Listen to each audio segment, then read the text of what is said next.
Welcome to Ielts listening test. Please do subscribe our YouTube channel, like the video and click on the bell icon for daily listening videos. Share your listening band score in the comments section below at the end of the test.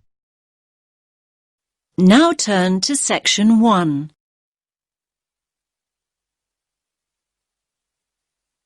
You will hear a man talking to a receptionist at a hotel. First, you have some time to look at questions 1 to 7.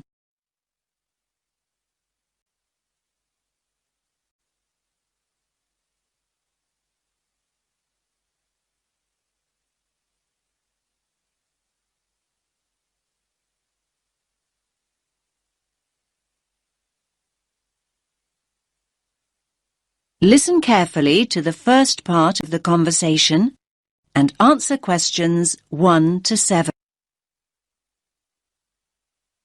Good evening, sir. Do you have a reservation? Yes, let me just check I've got everything. Sorry. Yes, a reservation. It's in the name of Hartley, Martin Hartley. Let me see. Oh, yes. Here it is. That's for 3 nights. Yes, that's right. Do you need my passport? I just need to take the number as a form of ID. No problem. Now, can I just ask you to fill in this registration form, please? Actually no. You see, I've broken my wrist. Yes, I noticed that. I'm afraid form filling is something I can't manage right now. Not without a lot of pain anyway. Oh dear, I'm sorry, sir. But don't worry, I can complete the form for you. That's very kind of you. What do you need to know? Well, let's start with your name, of course. So that's Martin, Hartley. That's Hartley. Thanks. And your address? 45 Carlisle Way. Could you spell Carlisle for me? Sorry. It's Carlisle.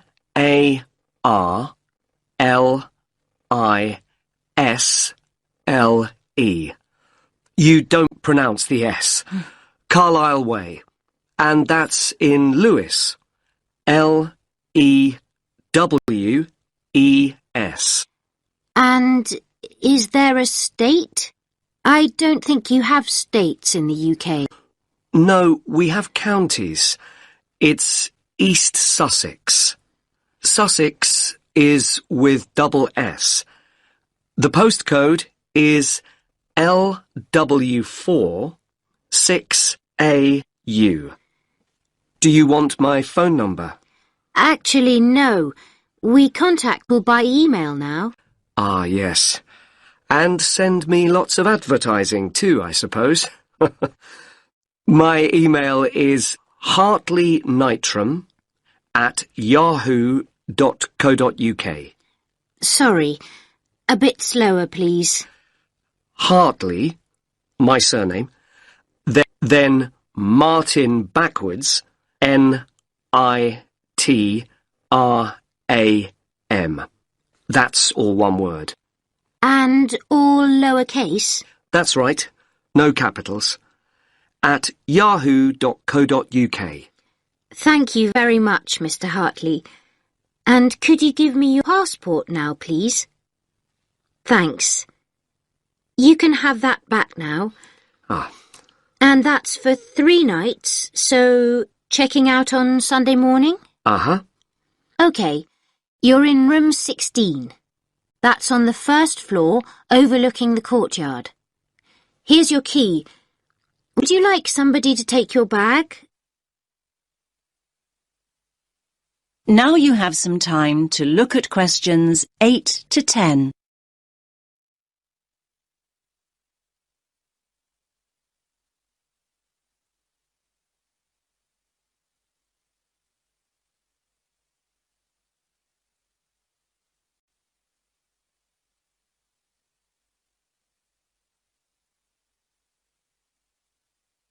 Now listen to the next part of the conversation and answer questions 8 to 10. Do you have a map I can take? Yes, of course. We've usually got lots of them here. Somewhere. Ah, yes. Here we are. Thanks. Could you show me where we are exactly? Let me have a look. Yes. This is our street here, Avenida Constitución. The bigger hotels are marked, so let me just see which one is us. Here. Yes, here. This is Hotel Columbus, just before you get to the museum. I say just before because that's the way most people get here. I mean, coming from the main square where all the buses stop, or from the station. Yes, that's the way the taxi came in from the airport. I thought we drove past the museum, though, just after we went through that big square you mentioned. Ah, you probably mean here. That's actually an art gallery. It's worth having a look round, but the museum's more interesting. I think so, anyway. Thanks for the tip. I hope I get time. Right, well, tomorrow I've got to be at the conference centre. They told me they'd put me in a hotel that wasn't too far away. Oh, yes. The conference centre's not too far at all. Let me see. Yes, down here.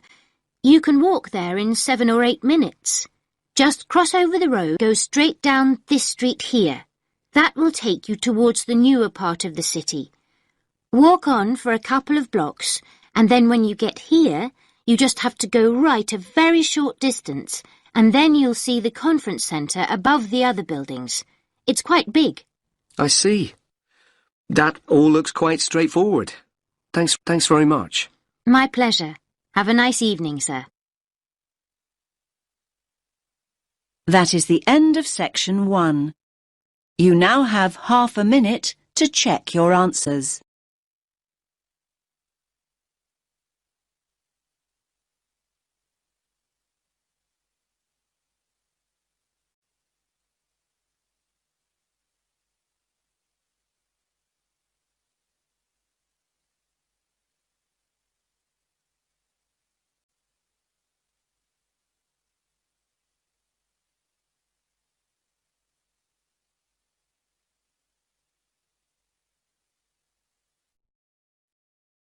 Now turn to section 2.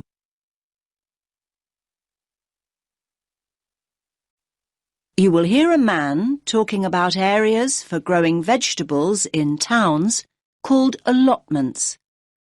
First, you have some time to look at questions 11 to 14.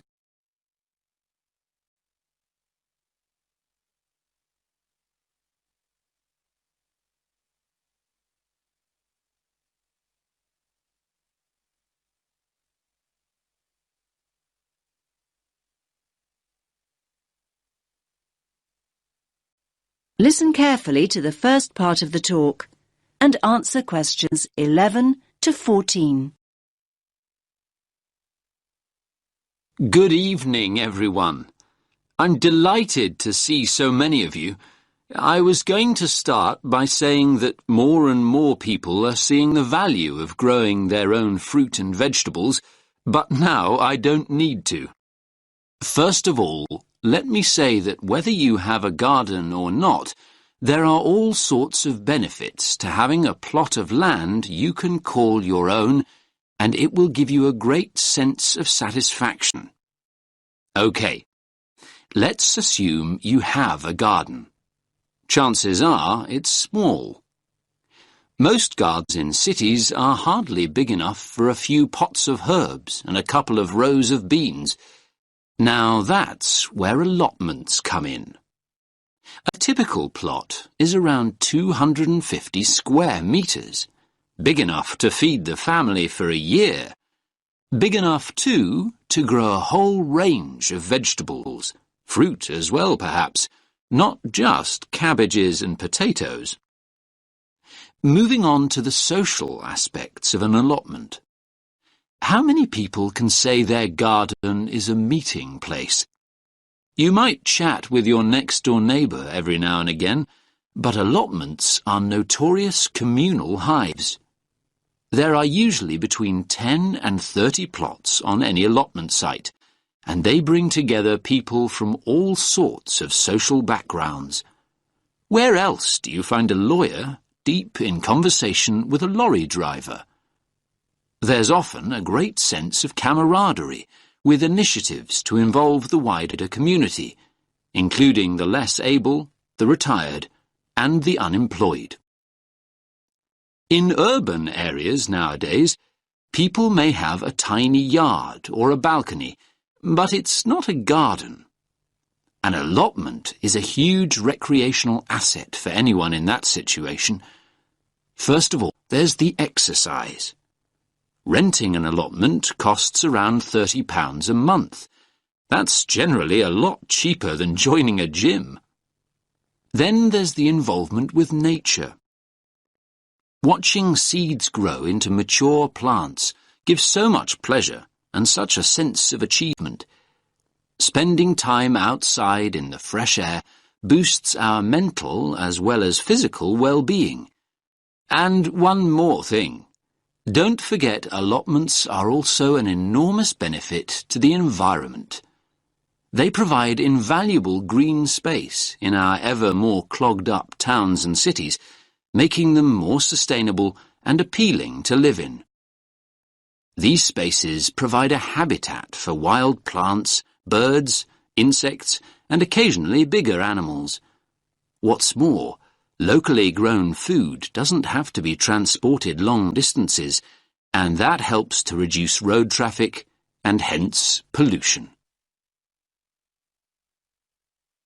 Now you have some time to look at questions 15 to 17.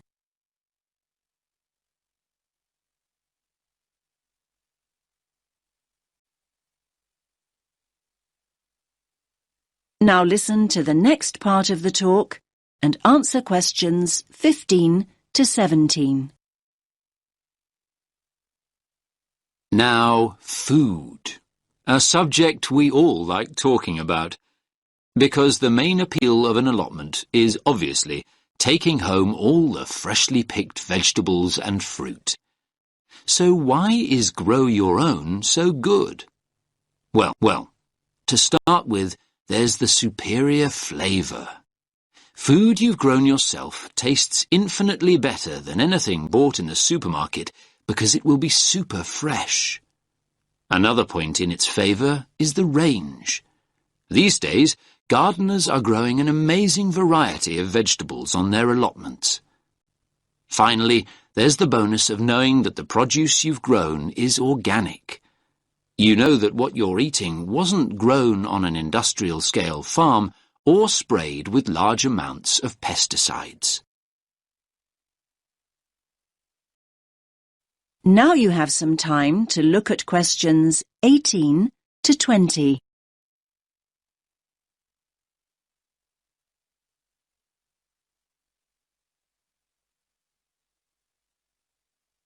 Now listen to the next part of the talk and answer questions 18 to 20. Now I'm going to show you a typical allotment from the site closest to here on Finley Road. Let me just get this image up. That's it. Can everyone see? So, as you can see here, each plot has a fence around it and its own gate. Between the beds are grass walkways. That means you can walk in and around comfortably and not get your boots too muddy. There are soil beds on either side. This plot, in fact, has two smaller flower beds opposite a much larger area for vegetables. And there's also a glass house for growing tomatoes or anything that needs more warmth and protection. Here you can see one of those at the front near the gate. Most allotments have their own shed at the far end, as you can see. Allotments do need a water source, though, and there are stone sinks outside the sheds. A hose pipe can be attached to the tap for easy watering. Some of the plots have a pond, though they're not always popular as they tend to attract insects. And this plot has a compost bin at the end opposite the shed for recycling organic waste. Right. So, how to go about getting an allotment. That is the end of section 2. You now have half a minute to check your answers.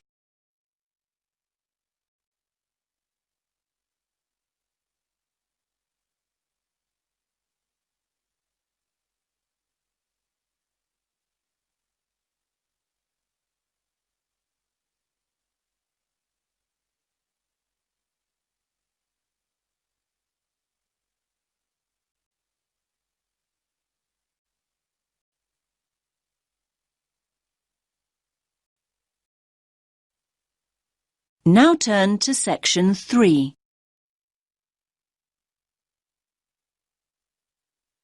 You will hear 2 students and a tutor discussing their plans for next year.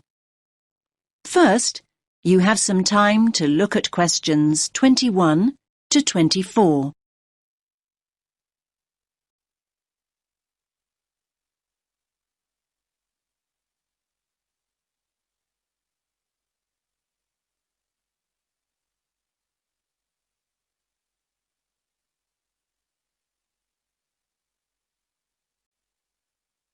Listen carefully to the first part of the conversation and answer questions 21 to 24. Hi, Mark. How's it going? Oh, hi, Lily. I'm okay. Have you decided what course you're going to apply for, then? Yes, illustration. I've already applied to one college, actually. I didn't even know there were places that did just illustration. There aren't many. Most combine it with other areas like painting and graphic art. Unfortunately, there are no courses in London, so I've opted for Birmingham. Birmingham? I'm not sure I'd want to study there. Well, from what I've heard, you're thinking of not studying anywhere, Mark. Look, I haven't made any decisions yet, but I'm wondering what the point of carrying on at art school really is. I mean, why not just get a studio and paint? Aren't you enjoying art school now, then? Yes, I am, but this is a foundation course, isn't it? I wanted to try out all the different areas. You know, sculpture, computer graphics, a bit of everything. Now I know that I really just want to paint, though.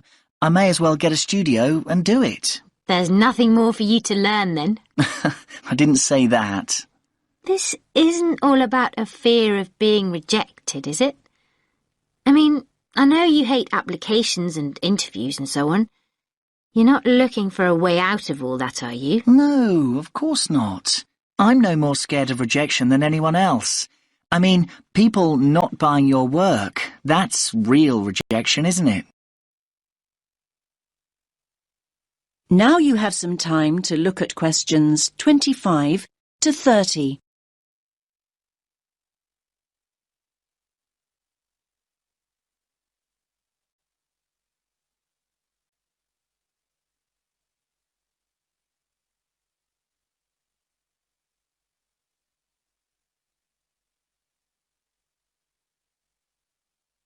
Now listen to the next part of the conversation and answer questions 25 to 30. Hi, do you mind if I join you? We were talking about next year and applying for courses. I couldn't help overhearing. What's this all about then, Mark? Is it true that you're thinking of not continuing at college? I'm looking at other options, yes. I've been reading about artists who claim there's no real advantage in learning formally. There's this Scottish guy who just went to Paris and got a studio. He's doing really well now. In fact, one of the fine arts students here dropped out of her course at the end of the first year and just went to Prague. She loves it there. You might just be looking through rose-tinted spectacles there, Mark. There are plenty of people who regret taking that route, you know. For every artist making a living, there are 20 living on the breadline. Okay, I take your point, but I'm thinking about the cost of 3 years at art school as well. Apart from the actual fees, there are all the living expenses. Students are running up at least £30,000 debt by the end of their course. So, this studio you're planning to get, I take it that'll be free then.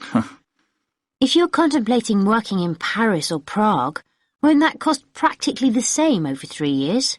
Maybe, but I'd be selling my paintings, wouldn't I? In fairness, Mark, very few artists start selling work just like that. Yes, but will studying for another 3 years mean that I will definitely be able to sell my work? It won't guarantee it, but it'll make it more likely. In my opinion, anyway. Remember that there are plenty of artists who make their name while they're studying. Art schools put on end-of-year exhibitions, and influential people regularly come in looking for talent. Your work is showcased in a way that just won't happen if you're working in isolation. Yes, I do see all that. I'm just not convinced. I sometimes question the value of a creative course, full stop. I mean, I often feel almost guilty when I tell people that I'm studying art. I see this look on their face as though they think I should be doing something more useful. I feel that if I get a studio and start working, at least I'd be paying my way. I think the key factor here is that being at art school exposes you to critical appraisal. Perhaps the most essential function of further education is the constant feedback and constructive criticism. It's essential to personal development, no matter what the field is. Yes, we all know artists who paint as a hobby, people who've been doing it for years. They think they're experts and wonder why other people haven't recognised their talents. If only they'd become part of a creative community, they'd understand why that hasn't happened. Yes, I think Lily's right. It's important to keep developing and responding to feedback. Anyway, don't go making any rash decisions. Come and see me. That is the end of section 3. You now have half a minute to check your answers.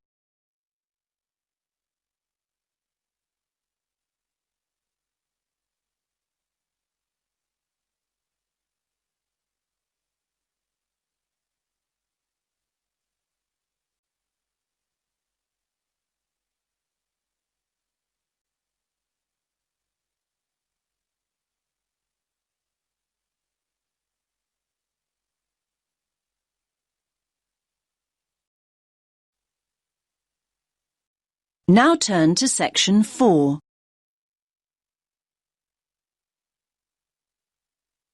You will hear a woman giving a lecture about the positive effects of laughter. First, you have some time to look at questions 31 to 40.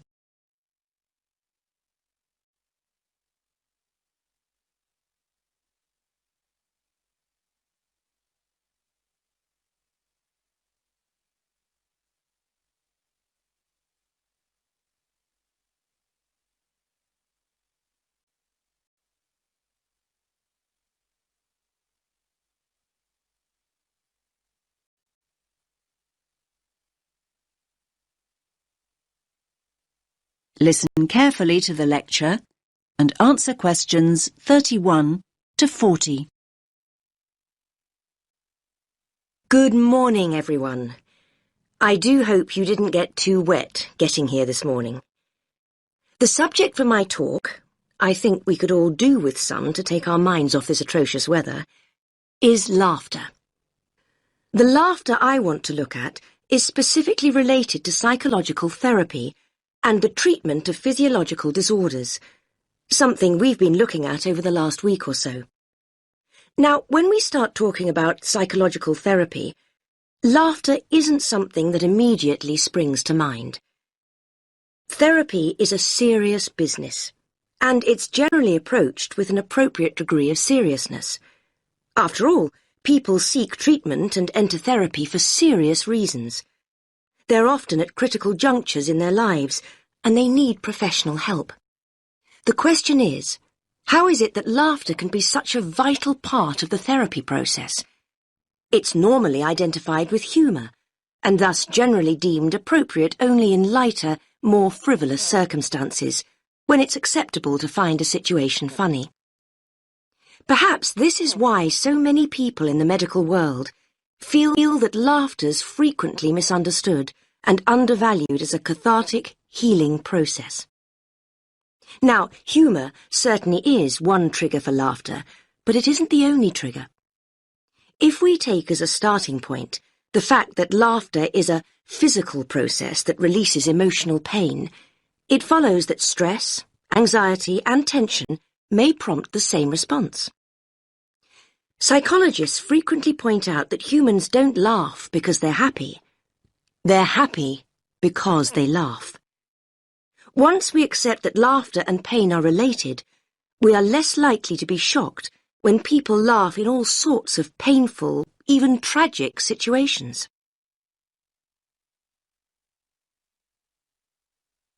Cathartic psychotherapy utilizes laughter as an essential medium for healing emotional pain.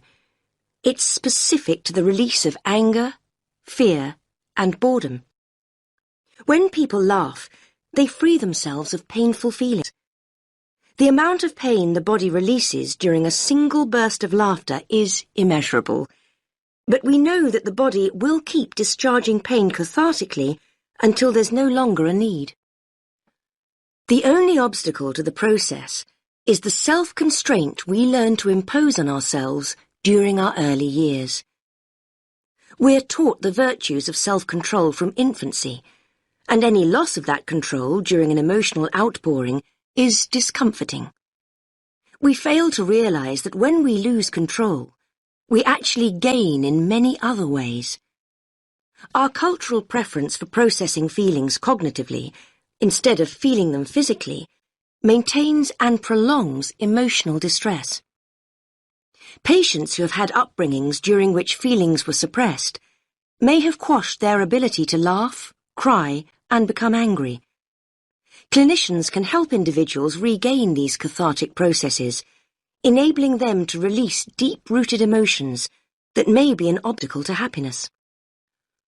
Only now has research begun to validate the notion that emotions are stored in the body rather than the mind. Recently developed cathartic techniques allow practitioners to teach patients how to access their hidden emotions and release them. The more catharsis the patient experiences, the more rapidly he or she progresses through the healing process. Laughter is probably the least threatening cathartic process, at least to the person expressing the laughter, and so it has an essential role. It's often a stepping stone to other forms of emotional release, like crying or showing rage. So why, you might ask, has the mental health community been so slow to accept laughter as a healing tool? Well, for reasons I've already outlined. Like any expression of the true self, laughter is radical and revolutionary, and laughing at what is seemingly misfortune upsets conformity. We in the medical professions must challenge the antiquated view that adult laughter is silly and inappropriate. We have to ensure that patients don't reject the healing power of their laughter, in the fear that others will see them as making light of their issues. Traditionally, mental health practitioners have viewed laughter as a way of hiding painful emotion. In contrast, cathartic psychotherapy understands that laughter releases emotion. Through laughter, feelings erupt from within into the outside world. If people suppress laughter, they also stifle the release of pain. The catharsis of laughter doesn't change people's circumstances, but it does change the way people relate to those circumstances. It enables them to take a different view, a view from which terrible misfortune can seem so much more bearable. This allows people to remember, to feel, and to explore without fearing that they'll be trapped by what they can't control. Life's most tragic events often have an essence of absurdity, and this can be the trigger point for laughter. Some people deal with emotional pain instinctively and come along to therapy already laughing and crying. There are many others, however, that need assistance. That is the end of section 4. You now have half a minute to check your answers.